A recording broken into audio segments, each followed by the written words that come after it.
పోలవరం నల్లమల సాగర్ ప్రాజెక్టుపై తెలంగాణ సర్కార్ కీలక నిర్ణయం తీసుకుంది. సుప్రీంకోర్టులో కేసు ఉపసంహరించుకుంది తెలంగాణ ప్రభుత్వం. తెలంగాణ ప్రభుత్వం తరపున సీనియర్ లాయర్ అభిషేక్ మను సింగ్ వాదనలు వినిపించారు.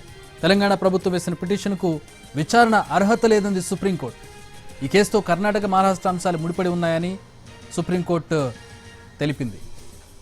దీంతో తెలంగాణ ప్రభుత్వం కేసును వాపసు తీసుకుంది.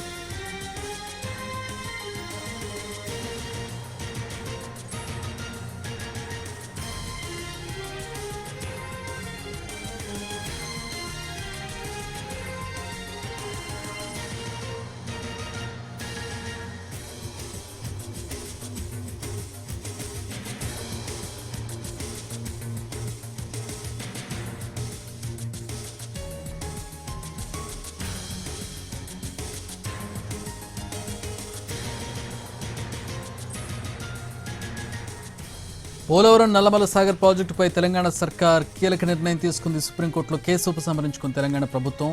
తెలంగాణ వేసిన రిట్ పిటిషన్పై కాసేపటి క్రితం సుప్రీంకోర్టులో విచారణ జరిగింది. తెలంగాణ ప్రభుత్వం తరపున సీనియర్ లాయర్ అభిషేక్ మను సింగ్ వాదనలు వినిపించారు. తెలంగాణ ప్రభుత్వం వేసిన పిటిషన్కు విచారణ అర్హత లేదంది సుప్రీంకోర్టు. కేసుతో కర్ణాటక, మహారాష్ట్ర అంశాలు ముడిపడి ఉన్నాయని సుప్రీం వ్యాఖ్యానించింది. దీంతో తెలంగాణ ప్రభుత్వం కేసు వాపసు తీసుకుంది.